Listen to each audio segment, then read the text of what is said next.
जय हिंद दोस्तों। मेरा नाम सर आर्मी क्राउन में आपका स्वागत करता हूं दोस्तों। आज से हम लोग फिर से क्लास को कंटिन्यू करेंगे। थोड़ा सा मेरा हेल्थ थोड़ा सा खराब हो गया था। ठीक है, तो हम लोग आज से फिर से एक नए ऊर्जा के साथ हम लोग स्टार्ट करने वाले हैं। आज का पहला क्वेश्चन आपके स्क्रीन पर आ चुका है दोस्तों। कह रहा है कि पावर ट्रांसफार्मर किस सिद्धांत पर कार्य करता है। This is very very important question दोस्तों। ये सेशंस जो होने वाला है ये आपके आगामी ग्रुप डी, एनटीपीसी और यूपी पुलिस के बच्चों के लिए ये बहुत ज्यादा हेल्पफुल साबित होने वाला है दोस्तों।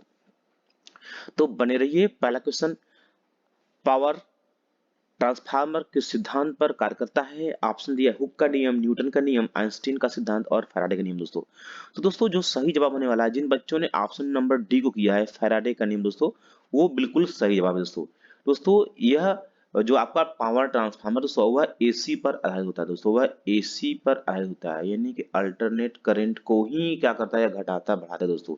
यह अन्योन्य प्रेरण सिद्धांत पर आधारित है दोस्तों। यह अन्योन्य प्रेरण सिद्धांत पर आधारित है, इसे आप लोग याद रखें दोस्तों। दोस्तों इसमें दो कुंडलियां होती हैं, उन कुंडलियों में दोस्तों कॉपर की बाइंडिंग होती है। किसकी दोस्तों? कॉपर की बाइंडिंग होती है। और कॉपर की मेल्टिंग पॉइंट भी आप लोग याद रखेंगे दोस्तों। इसकी जो मेल्टिंग पॉइंट होती है दोस्तों वह होता है 1024 डिग्री सेंटीग्रेड दोस्तों। दोस्तों इस ऑयल में, यानी कि ये जो पावर ट्रांसफार्मर में कूलेंट करने के लिए, यानी कि ट्रांसफार्मर को ठंडा करने के लिए दोस्तों ऑयल भी उपयोग होता है दोस्तों। समझ रहे हैं आप लोग? और वह जो ऑयल है दोस्तों वह कार्य करता है, वह इसे ठंडा करने का कार्य करता है दोस्तों। और ये ऑयल दो प्रकार के होते हैं, एक होता है नेप्था ब्रेस्ट और पैराफिन। मैं यहाँ पर नाम लिख दे रहा हूँ, नेप्था ब्रेस्ट,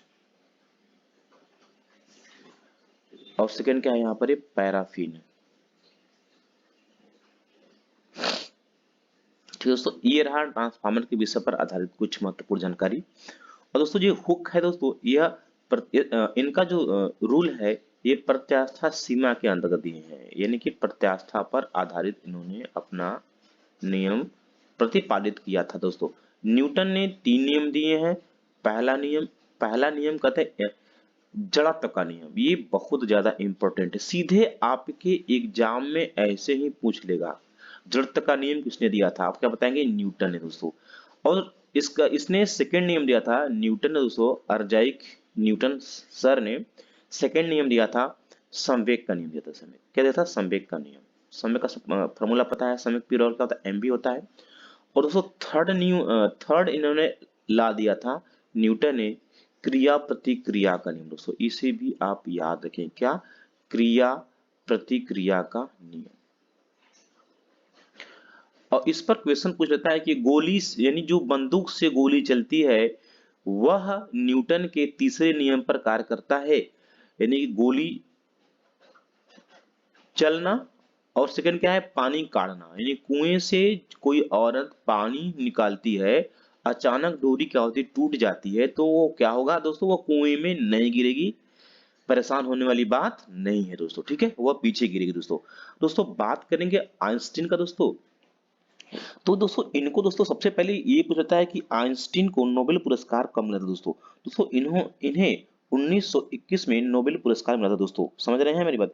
इनका एक बहुत ज्यादा फेमस फार्मूला है, वह है ई बराबर क्या होता है, एम सी स्क्वायर। आपसे यही पूछ लेता है कि ई बराबर एम सी स्क्वायर किसका फार्मूला दोस्तों है। समझ रहे हैं? और इन्होंने सापेक्षिक सिद्धांत का या सापेक्षता सिद्धांत को प्रतिपादित किया था दोस्तों। समझ रहे हैं? यानी क्या? सापेक्षता सिद्धांत। थोड़ा सा जगह का कमी है लेकिन फिर भी हम लोग चीजों को समझ रहे हैं। सापेक्षता सिद्धांत क्या किया था इन्होंने? प्रतिपादित किया था दोस्तों। ठीक है, आगे चलते हैं हम लोग। नेक्स्ट क्वेश्चन कह रहा है एक उड़ते हुए चक्के की प्रति सेकंड घूर्णन किसमें मापी जाती है दोस्तों। यानी कि जो कोई चक्का है, जैसे आप लोग देखे होंगे जब गेहूं की कटाई होती है तो थ्रेसर पर भी लिखा रहता है आरपीएम। समझ रहे हैं? वो मूव करता रहता है दोस्तों।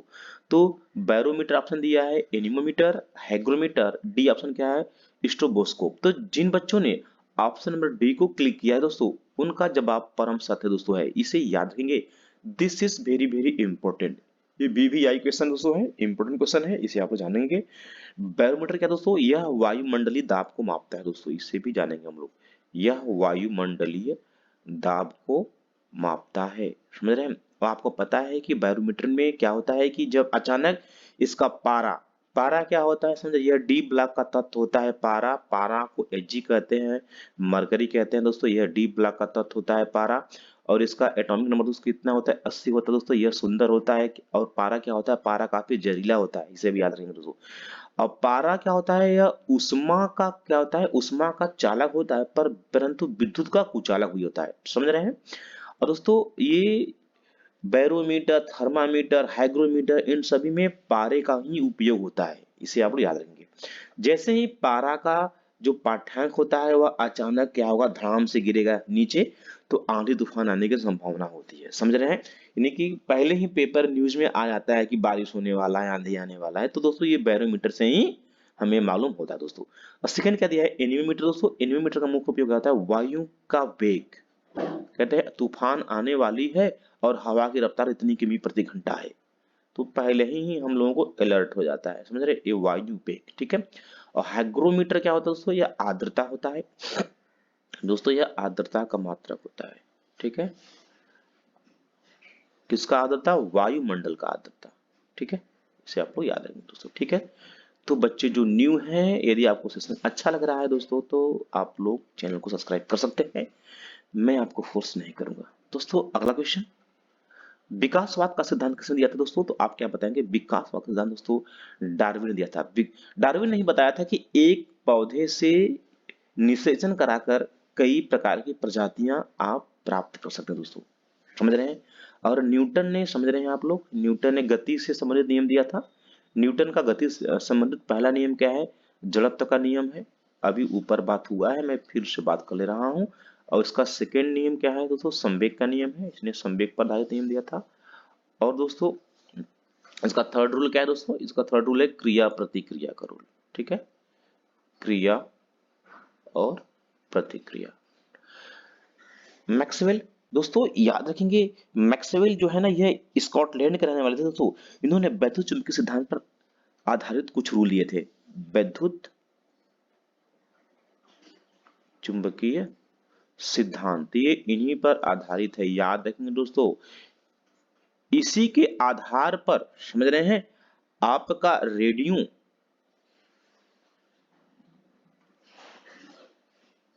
और ये आपका जो ग्राहम बेल ने खोज किया था टेलीविजन, और आपका क्या कहते हैं टेलीफोन, टेलीविजन और टेलीफोन अलग है। टेलीविजन का मतलब टीवी होता है, ये होगा आपका टेलीफोन। इनको खोजना आसान किया था इसने, समझ रहे हैं, नहीं इसने काफी ज्यादा हेल्पफुल किया था। क्या कहते हैं, इसने खोजना आसान किया था।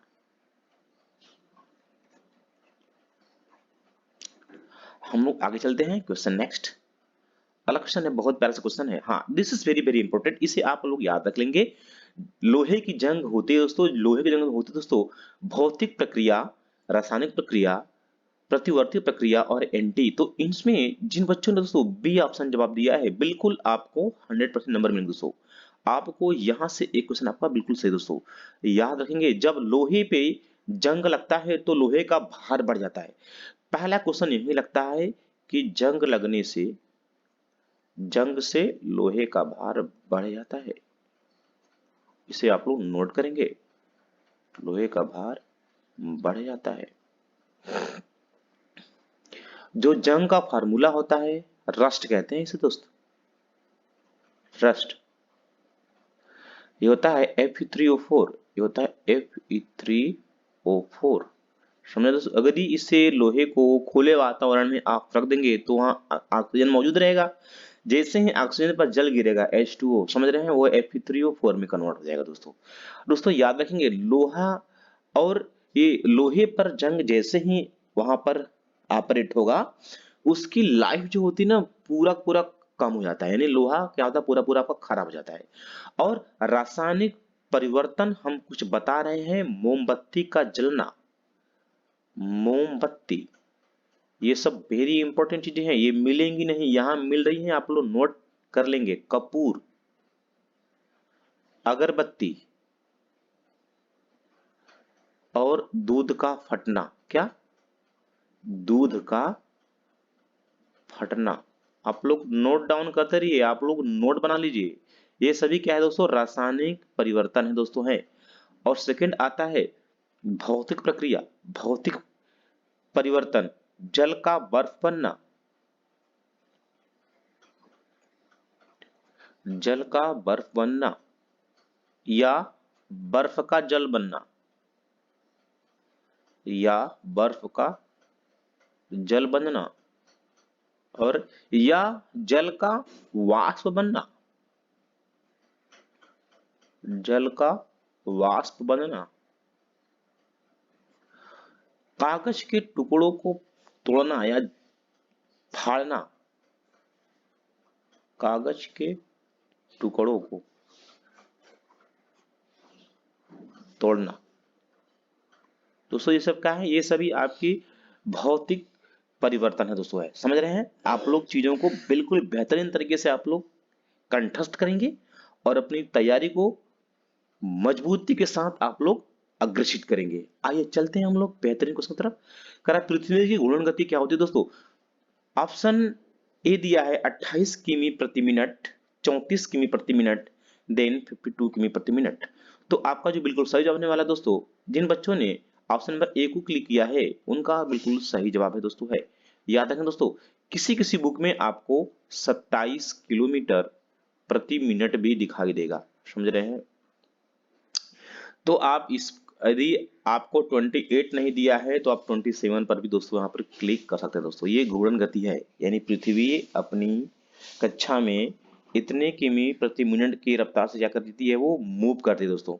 इसे आप लोग जानते रहेंगे दोस्तों। अगला क्वेश्चन है, अगला क्वेश्चन है जानदार क्वेश्चन है। कह रहा है पोलियो के टीके का खोज किसने किया था दोस्तों? तो दोस्तों जोनासन साल्क ने किया था दोस्तों। किसने? जोनासन साल्क ने। ऑप्शन नंबर ए क्या होगा आपका? बिल्कुल सही जवाब होगा दोस्तों।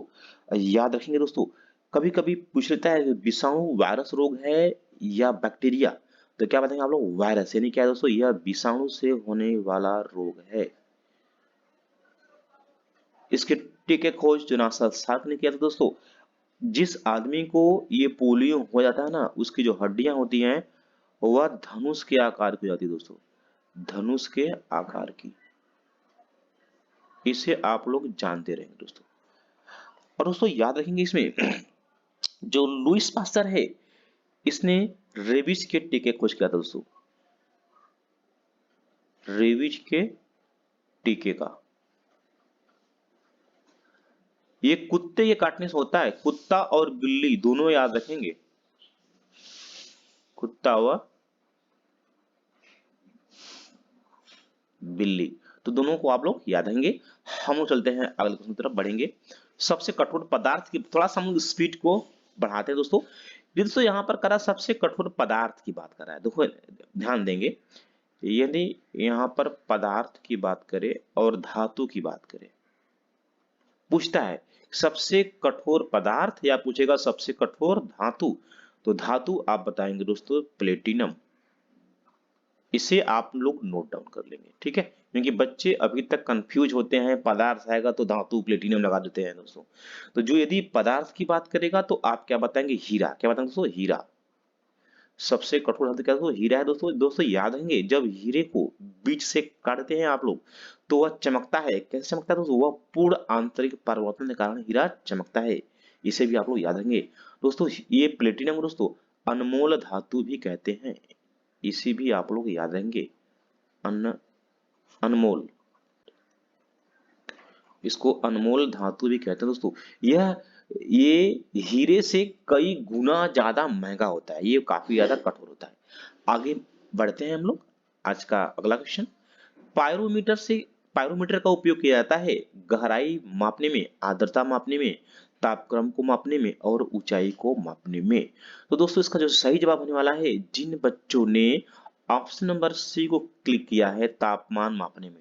दोस्तों थोड़ा सा याद रखेंगे, क्वेश्चन में थोड़ा सा और अच्छा सा लिखना चाहिए था कि उच्च तापमान को मापने में। दोस्तों पायरोमीटर का उपयोग तापमान तो मापने में होता है, लेकिन सबसे अधिक टेम्परेचर यानी उच्च तापमान को मापने में क्या आता है, इसे आप लोग याद रखेंगे। उच्च तापमान को मापने में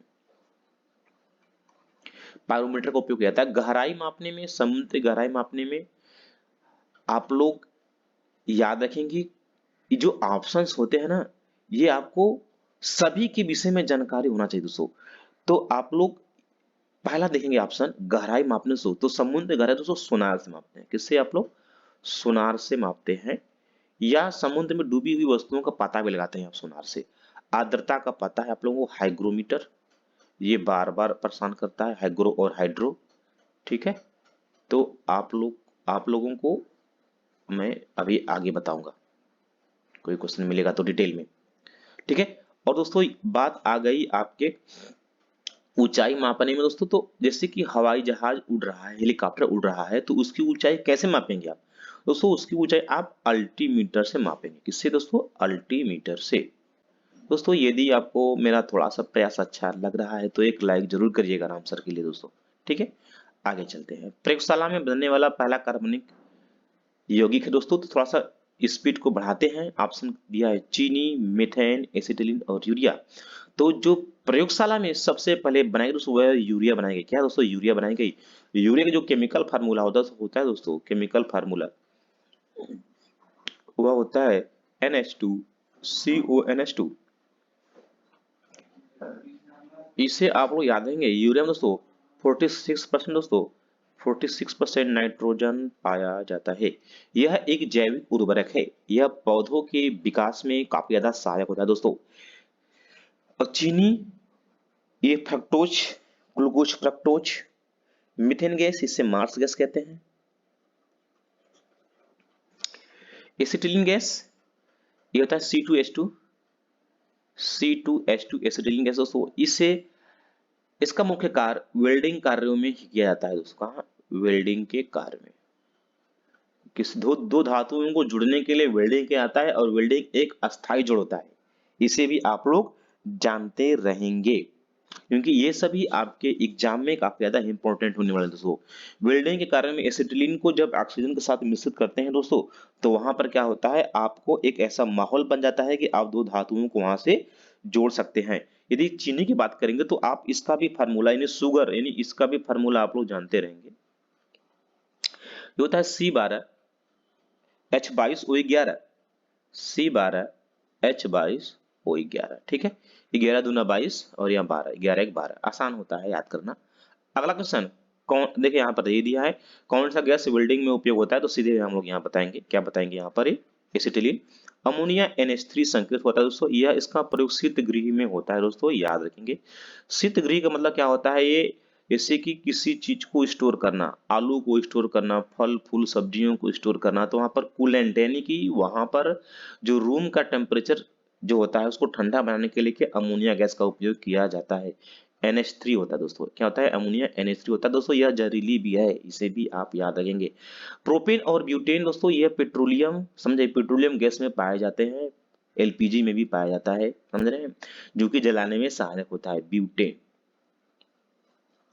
मीथेन गैस CH4 दोस्तों, इसको मार्स गैस कहते हैं, समझ रहे हैं, इसे मार्स गैस कहते हैं, कभी कभी पूछ लेता है दोस्तों। यह इसे गोबर गैस भी कहते हैं दोस्तों, इसे भी याद रखेंगे आप लोग दोस्तों। इसका उपयोग खाना बनाने में किया जाता है। यह सड़े गले वनस्पतियों से, गाय भैंस के गोबरों से भी बनाया जाता है। अगला क्वेश्चन, नेक्स्ट क्वेश्चन है, कपूर बनाने में किस गैस का उपयोग किया जाता है? मीथेन, एथिन, एथिलीन और एसिटिलीन। तो सही जवाब क्या आने वाला दोस्तों आपका? एथिलीन। कपूर को बनाने में एथिलीन गैस का उपयोग किया जाता है। और कपूर का शुद्धिकरण, कपूर को शुद्ध करने के लिए यहाँ पर पूछ सकता है, तो ऊर्ध्वपातन किया जाता है। ऊर्ध्वपातन विधि द्वारा कपूर को शुद्ध किया जाता है। कपूर का जलना एक रासायनिक परिवर्तन है, समझ रहे हैं। एसिटिलीन, एसिटिलीन का अभी जिक्र हुआ था, यह एक वेल्डिंग गैस है। क्वेश्चन नेक्स्ट, कार्बन की संयोजकता, कार्बनिक यौगिकों में कार्बन की संयोजकता कितनी? 104 पाई जाती है। अगला क्वेश्चन, हाँ ये इंपॉर्टेंट है, कच्चे फलों को पकाने में कौन सा रसायन सहायक होता है दोस्तों? Ethane, methane, ethylene, propane. क्या बताएंगे आप लोग? एथिलीन। दोस्तों एथिलीन बताएंगे आप लोग। ये होता है इसका फार्मूला C2H4 दोस्तों। एथिलीन में एक हार्मोन निकलता है, इसे कहते हैं एथिलीन हार्मोन। समझ रहे हैं? इसे क्या कहेंगे आप? एथिलीन हार्मोन दोस्तों। ये क्या करता है? ये पादप यानी कि कच्चे फलों को बहुत जल्दी पकाने में, जैसे आम, केला, आप लोग जरा ध्यान देंगे, ये काफी ज्यादा आपके हेल्थ के लिए हानिकारक है दोस्तों। जैसे आप लोग ठेले पर जाते हैं मार्केट में केला खरीदने, तो वहां देखेंगे कि केले का रंग हल्का हल्का पीला होता है। कच्चा केला आज आप देखेंगे सुबह क्या हो जाएगा, एकदम पककर तैयार। क्या होता है वह? इंजरी या हेल्थ, वह आपके स्वास्थ्य के साथ क्या हो रहा है? खिलवाड़ हो रहा है दोस्तों। इसे ही आप याद रखेंगे। ये क्या है? यह एथिलीन एक हार्मोन को निकालता है जो क्या करता है, जो फलों को पकाता है, जो फलों को जल्दी पकाता है, फलों को जल्दी पकाता है। एक और ज्ञानवर्धक बात है, एक और हार्मोन्स है, उसका नाम है ऑक्सीटोसिन हार्मोन्स। इसे भी मेरे प्यारे दोस्तों, इसे आप लोग याद रखेंगे, ऑक्सीटोसिन हार्मोन। जहां तक हमें नॉलेज मिलती है दोस्तों, आप लोगों को ढूंढ ढूंढ कर खोज खोज कर बेहतरीन से बेहतरीन सेशन प्रोवाइड कराने की प्लानिंग होती रहती है। एसीटोन, यह एक ऐसा हार्मोन है, याद रहेंगे। आज आज आपके छत पर जो कोहड़ा कदुआ छोटा सा है ना, यदि उसमें ऑक्सीटोसिन का इंजेक्शन यदि आपने दे दिया ना, आज पाव भर का रहेगा ना 250 ग्राम का, कल वह 12 किलो का हो जाएगा। समझ रहे हैं आप लोग? और भैंस का जो, गाय भैंस यदि दूध नहीं दे रही है सही से, तो उनका दूध भी उतारने के लिए थन से ऑक्सीटोसिन हार्मोन्स का उपयोग किया जाता है। याद रखेंगे दोस्तों, ये सभी ज्ञानवर्धक चीजें हैं। यदि आपको थोड़ा सा भी इससे मेरा अच्छा लग रहा है तो आर्मी क्राउन से जरूर जुड़े और अपनी तैयारी को विधिवत बनाएं, एकदम 100% फिक्स बनाएं आप लोग। ठीक है, आगे चलते हैं हम लोग। द्रव सोना के नाम से जाना जाता है दोस्तों, पेट्रोलियम को द्रव सोना के नाम से जाना जाता है दोस्तों। और इसमें कुछ चीजें होती हैं, सफेद सोना, काला सोना, खाने वाले पदार्थों का सोना। तो दोस्तों इन सभी चीजों के विषय में डिटेल में बात होने वाली है। याद याद रखें आप लोग दोस्तों। यहाँ पर यदि हम बताएं आपको द्रव सोना, तो आपने बता दिया पेट्रोलियम दोस्तों। यदि हमको बताएं हम सफेद सोना, क्या बोले हम आपको यहाँ पर? ये सफेद सोना, यदि हम आपको सफेद सोने की बात करते हैं तो आप क्या बताएंगे? प्लेटिनम। क्या बताएंगे दोस्तों? प्लेटिनम। इसे आप लोग याद रहेंगे। अगर बात होगा काला सोना, काला सोना, तो काला सोना में दो चीजें आती हैं। पहला तो आपका पेट्रोलियम आ जाएगा, क्योंकि कोल तार इसी में पाया जाता है ना, पेट्रोलियम। उसके बाद कोयला आ जाएगा। और एक इंपॉर्टेंट चीज ये होती है, खाद्य पदार्थों में काला सोना।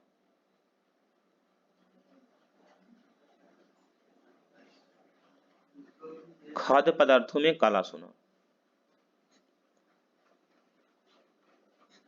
वो आपका हो जाएगा अफीम।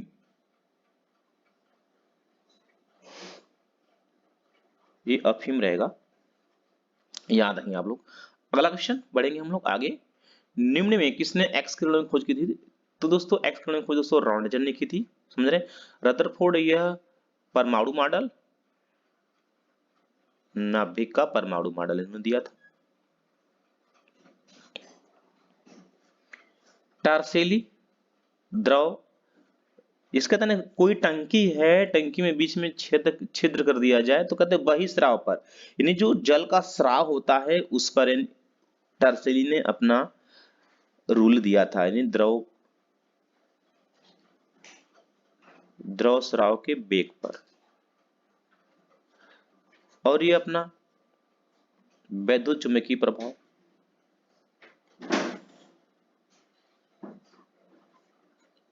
बार बार लिखेंगे ना आप लोग तो चीजें आपको याद रहेंगी। अगला क्वेश्चन मूव करते हैं हम लोग। बल का गुणनफल,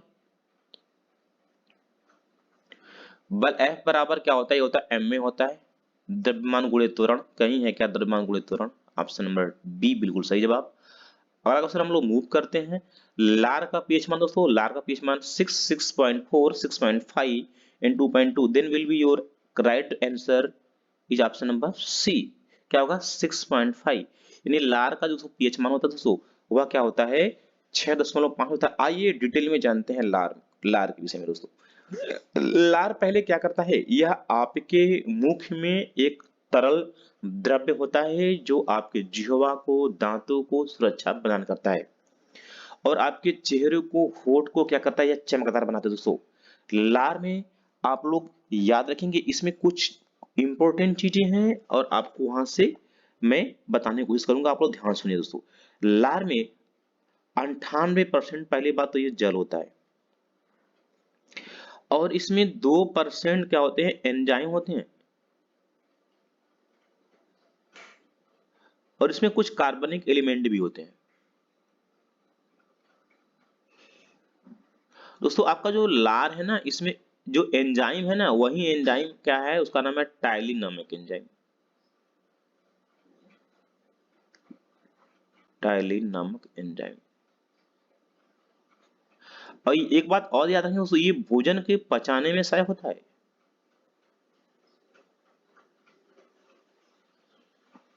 भोजन पाचन में, और बैक्टीरिया को मारने में भी ये काफी ज्यादा सहायता करता है, याद रखेंगे इसे। अगला क्वेश्चन मूव करेंगे हम लोग।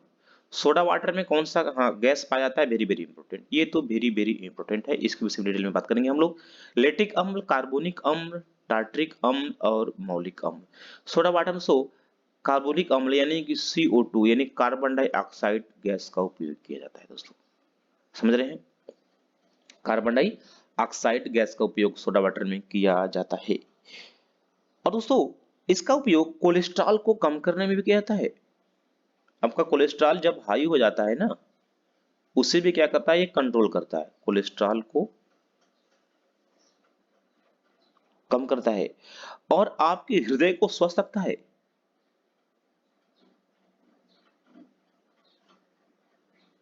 हृदय को स्वस्थ रखता है, और आपके पेट में जो कब्ज होता है ना, पेट का कब्ज यानी एसिडिटी वाली समस्याओं को क्या करता है, यह दूर करता है, कब्ज को ठीक करता है, ठीक है। और टार्टरिक अम्ल ये इंपॉर्टेंट है, यह आपके केला में पाया जाता है, इमली में पाया जाता है, सबसे ज्यादा इमली में पाया जाता है, इसे आप लोग याद रखेंगे। मूव करेंगे हम लोग क्वेश्चन नेक्स्ट। मूत्र में लवण का कितना परसेंट होता है, इसे आप लोग नोट कर लेंगे मेरे भाई। ये आपके आरआरबी एनटीपीसी में पूछ सकता है, आपके आर्मी में आने के लिए प्रिपेयर्ड हो। आर्मी वालों के लिए कोई टेंशन नहीं है, ये जितना साइंस का सेशन चला रहा हूं, आप वीडियो लगातार देखते रहिए, आप लोग टोटल पूरा का पूरा 100 नंबर आप वहां पर अटेंड करेंगे। दोस्तों आपका जो ऑप्शन नंबर बी, जिन बच्चों ने सही जवाब दिया है, बिल्कुल उनका जवाब सही है।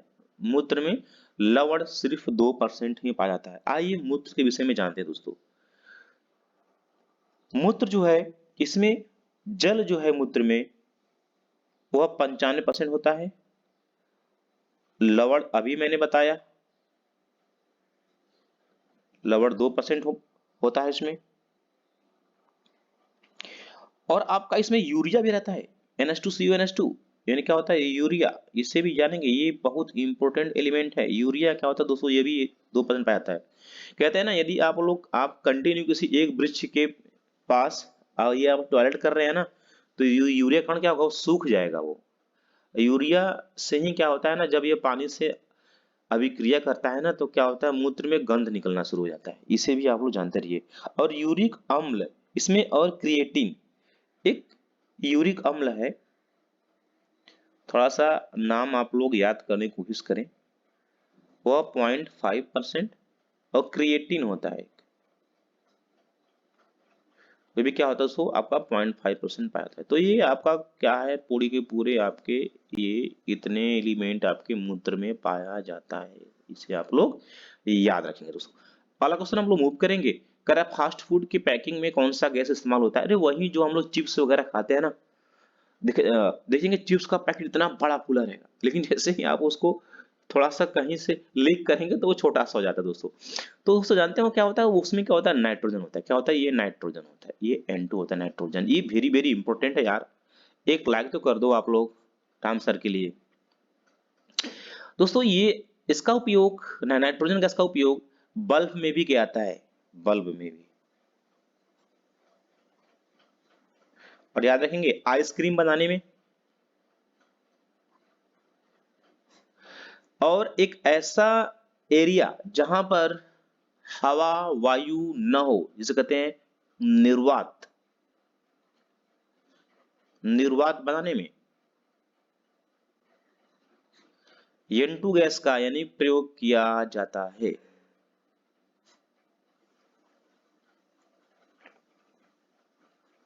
चलिए मूव करते हैं हम लोग क्वेश्चन नेक्स्ट।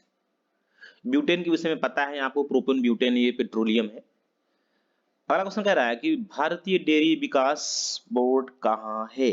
दोस्तों ये करनाल में है और ये 1923 में इसकी स्थापना हुई थी। दोस्तों करनाल हरियाणा में है। यह मैंने क्या बोला अभी, 1923 में ये स्थापित हुई थी। मूव करेंगे हम लोग क्वेश्चन नेक्स्ट। स्पष्ट दृष्टि की न्यूनतम दूरी, इस हम लोग काफी समयों से पढ़ते आ रहे हैं और ये वेरी वेरी इंपॉर्टेंट है, इस पर मैं ज्यादा जिक्र नहीं करूंगा। क्या होगा, 25 सेंटीमीटर। वायुयान किस मंडल में उड़ता है, चलिए इसके विषय में बात कर लेंगे हम लोग। आपका आएगा यहां पर क्षोभ मंडल, डिटेल में ही थोड़ा सा लेंगे। क्षोभ मंडल आएगा, उसके बाद समताप मंडल आ जाएगा आपका, ये मुख्य मंडल है। और इसके बाद हम लोग क्या लेंगे, हम लोग आयन मंडल लेंगे। सीधे व सीधे तीन ही मंडल, ऐसे तो 5 मंडल होते हैं, लेकिन कोई मतलब नहीं, बकवास है वो सभी। कभी कभी देखेंगे समताप मंडल और आयन मंडल, इन्हीं को जब ओवरलैप होता है ना, जब इनका ओवरलैप होता है, जब एक दूसरे से करते हैं, ओवरलैप करते हैं, तो इसी में क्या होता है, सब लोग कहते हैं ओजोन मंडल आ जाता है, यानी ओजोन परत। ऐसा ऐसा कुछ है, ओजोन परत होता है, लेकिन ओजोन मंडल का कोई मुख्य रोल नहीं है, सिर्फ उसका एक ही रोल है, वह सूर्य से आने वाले पराबैंगनी किरणों को क्या करता है, एब्जॉर्ब करता है, सोखता है। समझ रहे हैं। क्षोभ मंडल, यहां पर बारिश होगा, मौसम का परिवर्तन होगा, सीधी सीधी बात, बात ज्यादा नहीं। मौसम का परिवर्तन, बिजली चमकना, आंधी तूफान का आना, क्षोभ मंडल में। समताप मंडल क्या होता है, इसमें टेम्परेचर, ताप, मौसम सब कुछ क्या होता है, एकदम फिक्स होता है, एकदम सब कुछ स्थिर रहता है, कुछ नहीं होता है, इसलिए इसमें हवाई जहाज उड़ाया जाता है मेरे शेरों। आयन मंडल में क्या होता है, जितने भी संचार क्रांति होती है ना, ये रेडियो, टीवी, टेलीविजन, सभी आयन मंडल से होते हैं। ये आपके mobile phone, mobile, TV, television, ठीक है, ये सभी क्या होता है, आयन मंडल से होते हैं। अच्छा, ओजोन मंडल में हम लोग जान लेंगे, ओजोन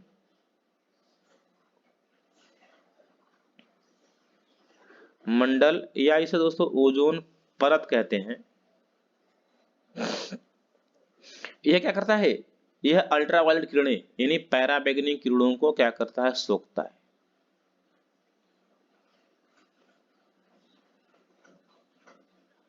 सोखता है। और ओजोन का जो यूनिट होता है ना, उसको कहता है डाप्सन। ये इंपॉर्टेंट है, ये ओजोन परत की मोटाई मापता है।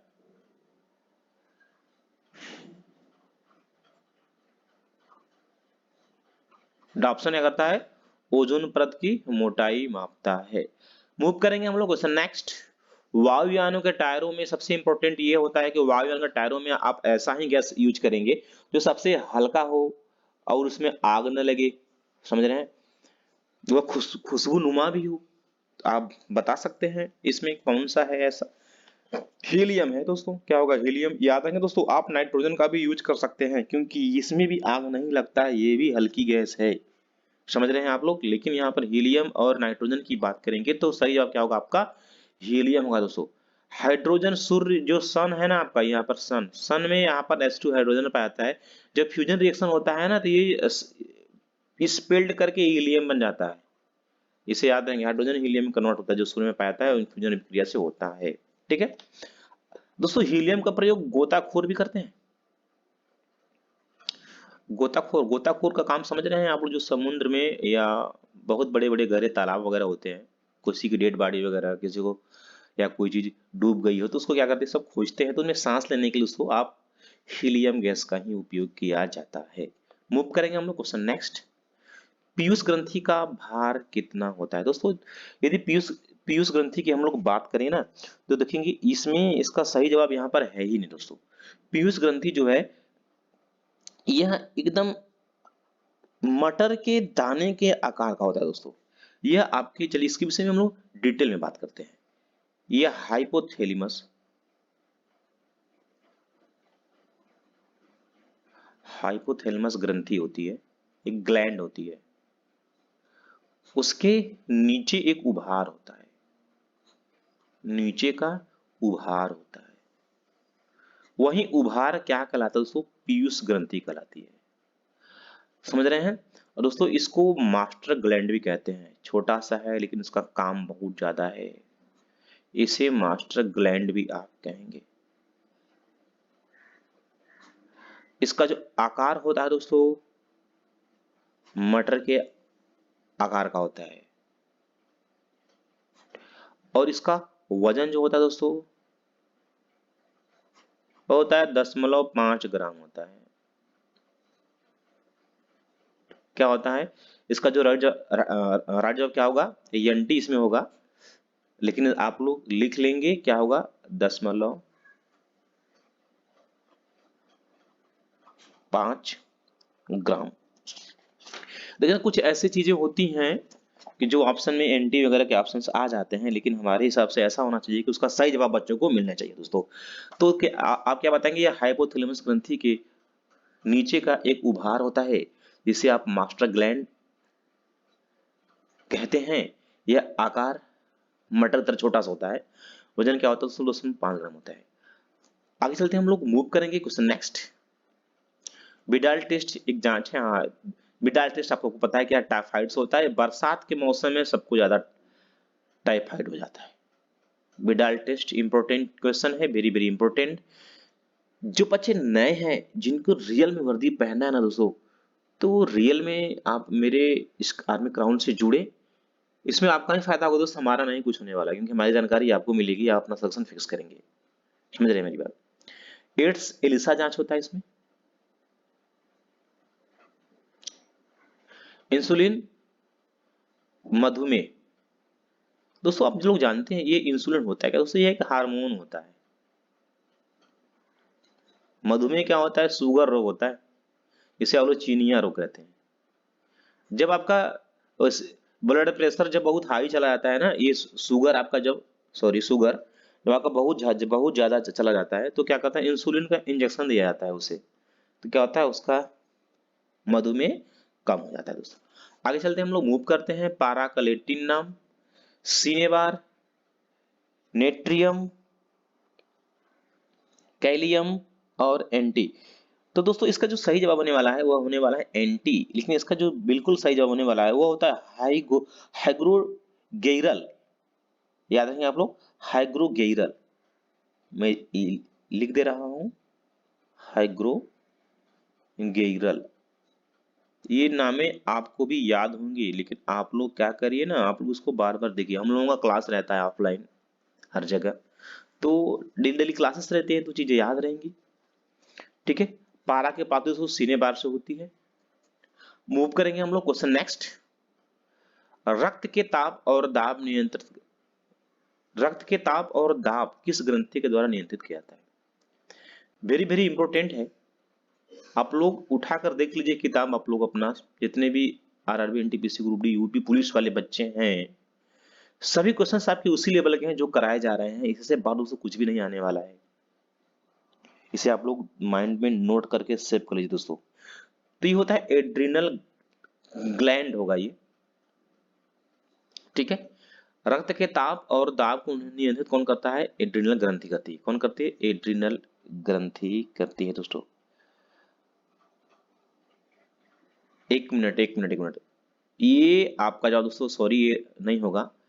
रक्तचाप दाब को दोस्तों ये क्या करता है? ये हाइपोथैलेमस ग्रंथि क्या करती है? ये इसको नियंत्रित करती है। एड्रिनल ग्लैंड क्या करता है ना, ये सेक्स हार्मोन्स निकालता है दोस्तों, सबसे ज्यादा इंपॉर्टेंट, ये सेक्स हार्मोन्स को स्रावित करता है। क्योंकि अगर एड्रिनल ग्लैंड आपके शरीर से विलुप्त हो जाए तो आप प्रजनन नहीं कर पाएंगे, यानी पुरुष बच्चे यानी मानव की प्रजातियां क्या होती हैं, वह विलुप्त हो जाएंगी। समझ रहे हैं? तो इसलिए एड्रिनल ग्लैंड क्या होता है? बहुत इंपॉर्टेंट है। और यह दो प्रकार का हार्मोन स्रावित करता है, पहला नर में, दूसरा क्या होता है? मादा में। आज मैं ट्रिक ही बता दे रहा हूँ, ट्रिक ऐसा बताऊंगा कि कभी आप लोग भूलेंगे नहीं। स्त्री में स आ रहा है ना, स्त्री, तो यहाँ एस्ट्रोजन रहेगा, ये एस्ट्रोजन। आज दूध का दूध, पानी का पानी अलग। यहाँ स्त्री में स आ रहा है, देखो यहाँ भी स आ रहा है। नर में एड्रोजन होता है। अब बच्चा उसी में घूमता रहता है, पकता रहता है, कौन किसमें पाया जाता है, तो बच्चों को सटीक जानकारी नहीं मिल पाती दोस्तों। इसलिए सही जानकारी प्राप्त करने के लिए आप ग्राउंड से जुड़े, तैयारी को परफेक्ट बनाएं।